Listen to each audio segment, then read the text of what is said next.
आप हैं निष्कर्ष बिहार के साथ और मैं हूं मनोज चतुर्वेदी। 2 अक्टूबर को जनसुराज जो है राजनीतिक दल बन गया, लेकिन प्रशांत किशोर ने मंच से जो बातें कही और सबसे पहली बात, जो कार्यवाहक अध्यक्ष 1 साल के लिए बनाए गए हैं मनोज भारती, प्रशांत किशोर ने अपने पहली ही चाल से बिहार के दूसरी राजनीतिक पार्टियों को जातिवाद वाले मुद्दे पर चित करना चाहा। जी हां, प्रशांत किशोर ने मंच से कहा कि यदि सरकार बनेगी तो हम पहले तो मद्य निषेध जो कानून है उसे खोल देंगे, यानी कि जो बंद है उसे हम खोल देंगे। लेकिन इस पे कहीं ना कहीं महिलाओं की मिलीजुली प्रतिक्रिया पूरे बिहार से आ रही है। और तीसरी बात उन्होंने कहा कि यदि हमें 130 सीटें भी मिलती हैं तो मैं उसे अपनी पर्सनल हार मानूंगा।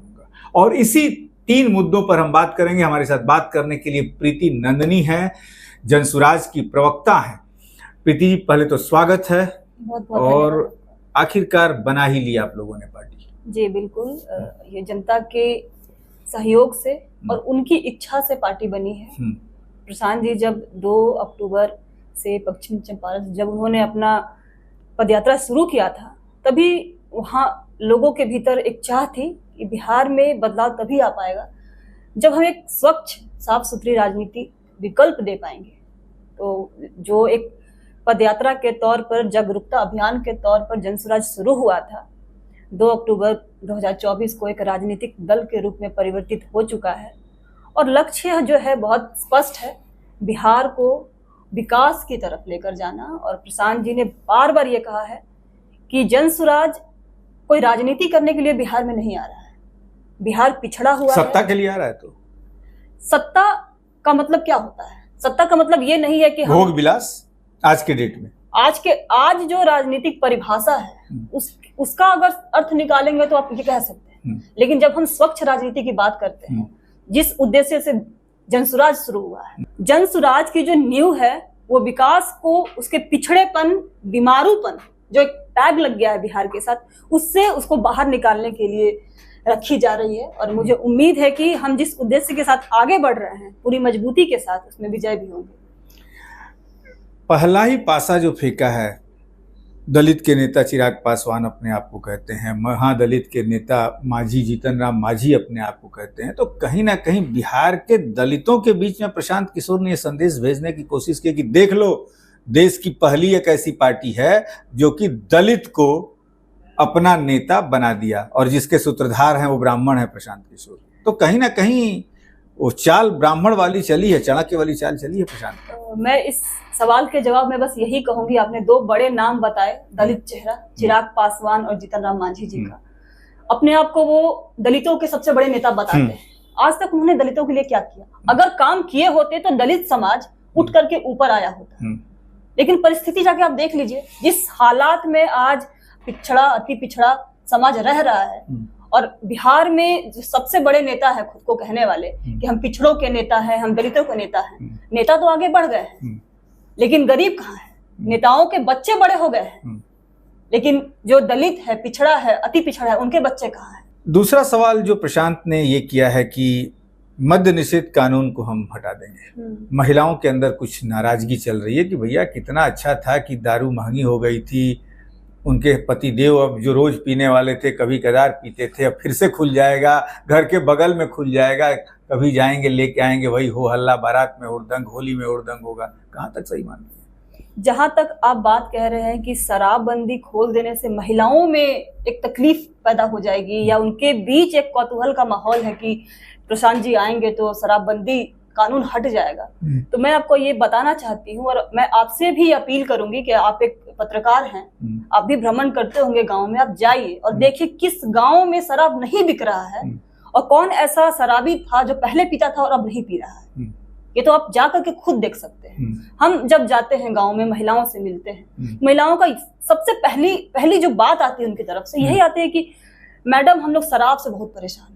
तो मैं भी खुद ताज्जुब हो जाती हूँ कि जिस बिहार में शराब से परेशान है, मतलब कि लोग पी के घर आते हैं, पी रहे हैं, जो भी थोड़े मोड़े पैसे कमा रहे हैं वो शराब पे खर्च कर रहे हैं, परिवार परेशान है। तो ये जो नीतीश कुमार और ये पूरी एनडीए की जो सरकार है जो बार बार ये कहती है कि शराब बंद है, शराब बंद है, शराब बंद है, शराब कहाँ बंद है ये पूछने वाली बात है। तो हम तो ये सवाल पूछते हैं कि जो आप शराबबंदी का दावा ठोकते हैं, अब दिखा दे कि शराब कहाँ बंद है। पटना में भी आप होम डिलीवरी करके आज चाहे यहाँ चाहे तो आप शराब मंगवा सकते हैं। तो ये जो कानून बना करके शराबबंदी का नाटक खेला जा रहा है, जिद पे अड़े हैं नीतीश कुमार कि हम बिहार में शराब बंद किए हुए हैं, तो ये पूरी बिहार और देश में भी इस बात की चर्चा हो रही है कि नाम के लिए बस शराब बंद है, बिहार में हर जगह शराब मौजूद है। लेकिन एक बात आप और बताइए, ये जो पहला उन्होंने वादा किया कि अति पिछड़ों को हम 40 सीटें देंगे, वो लगा कि ठीक है, एकदम अति पिछड़ों के माने दलितों के लिए वो तुरंत अध्यक्ष बना दिए। अब इसमें जो अगड़ी जातियां हैं बिहार की, ब्राह्मण, राजपूत, भूमिहार और कायस्थ, इनकी करीब करीब टोटल जोड़ा जाए तो 13% आबादी है। तो इसमें करीब उनको भी 30 सीटें उनके खाते में जाएंगी। क्या कभी चर्चा होती है कि भाई अगड़ी जातियों के लिए 243 में 30 सीटें मिलेंगी? नहीं, उन्होंने तो एक पूरा डेटा जारी किया हुआ है कि किसको कितनी सीटें मिलेगी। सामान्य वर्ग के लिए उन्होंने 40 सीट रिजर्व रखा है। तो 43 तो हमारी है ही है, उस हिसाब से 43 तो हमारे पास है। जिसकी जितनी आबादी है उसको उतनी हिस्सेदारी मिलेगी। पिछले इंटरव्यू में भी बहुत साफ मैंने कह दिया था कि ये जो पूरा तरीका है वो क्यों अपनाया जा रहा है कि जो सामान्य वर्ग है उनको उतनी जरूरत नहीं है, क्योंकि वो खुद अभी अपने आप में संपन्न है, लेकिन जो पिछड़े हैं उनको आगे लाने की जरूरत है। तो उस हिसाब से वही तरीका एक वर्गीकरण का बनाया गया है कि जिसकी जितनी भागीदारी है उनको उतनी हिस्सेदारी। क्या आप मानती हैं, अंतिम सवाल है, कि 243 सीटें जीतने का दावा कर रहे हैं, यानी कि किसी के लिए कुछ भी नहीं छोड़ेंगे प्रशांत किशोर बिहार में? अभी इस परिस्थिति जो पूरी बन रही है बिहार में और एक बदलाव को लेकर के लोग जाग रहे हैं, जो इतनी बड़ी संख्या में आप लोगों को देख रहे हैं, वो क्यों आ रहे हैं?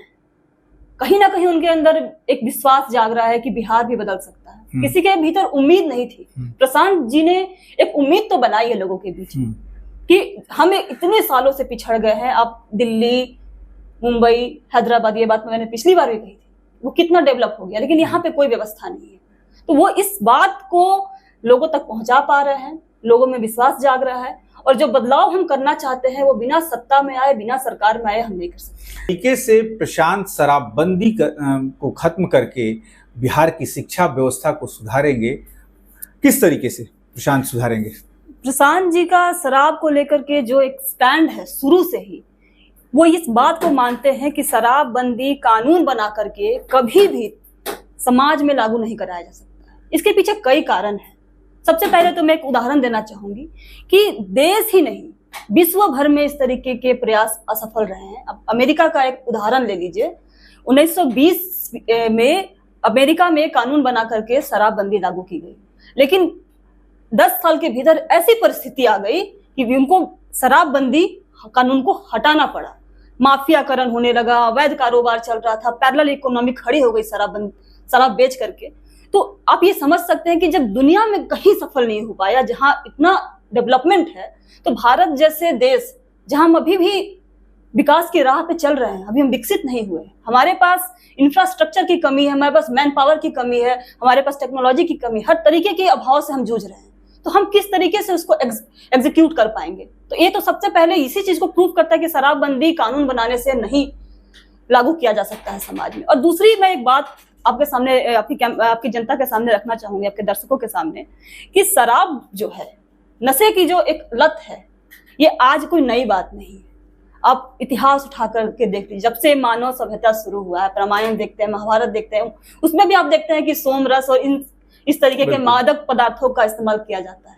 तो एक समाज में इसका एक कल्चर है, तो बिहार के लोग में ज्यादा है।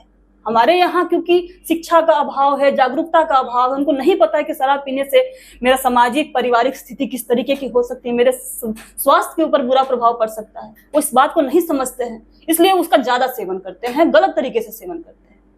जो हमें बाहर से दिखाई देता है, घरेलू हिंसा या किसी तरीके का अपराध, तो हमारी सरकार जोड़ती है कि शराब बंद हुआ है तो घरेलू हिंसा में कमी आई है।